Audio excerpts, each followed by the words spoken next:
I'm here with Laura Cooley, who is a high school teacher at Pikeville High School. Yes, that's correct.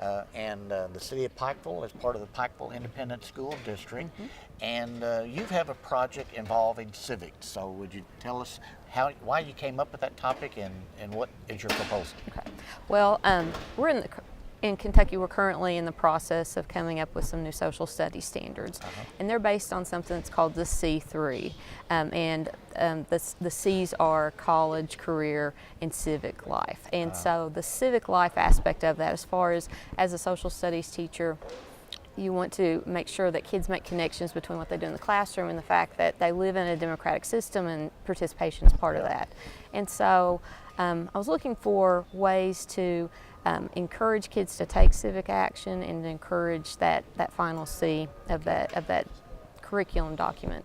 And so the idea was to come up with what I'm calling a civics club to cultivate a civic life. And so the idea behind this is to kind of take things that are already out there that are really good. They cost money, and so fortunately with the grants we're able to get some money to help pay for those, but get kids involved in various community service activities, as well as two programs that currently go on: Kentucky Youth Assembly, or KYA, which is sponsored by the Kentucky YMCA, which is a statewide government simulation activity, and track kids into that program to learn about the legislative branch of government and laws and things like that, and then also the Kentucky State Mock Trial Competition, which is an annual competition where schools from across the state get to play lawyer, and they develop cases. They're given hypothetical cases, and they develop a prosecution and defense strategy. They have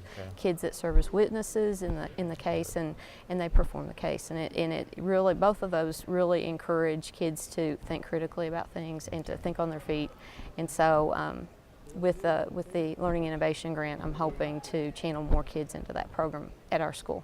And that's great, because I know the Secretary of State did a Civic Health Index report a couple of years ago, and our state is lacking in the civic health, and so anything that we can encourage our young people to get involved in, that might encourage other people to get involved. I really hope so, yes. Are you far enough in the project to see some fruits of your work or not? We're in the process of getting ready for KYA, and they're actually going to be participating in December, the first weekend in December, and then in the next few weeks we'll be getting our case for the state mock trial competition, and so they'll be working on that at school. How many students will you probably have involved in your project? Probably about 15 to 20 students.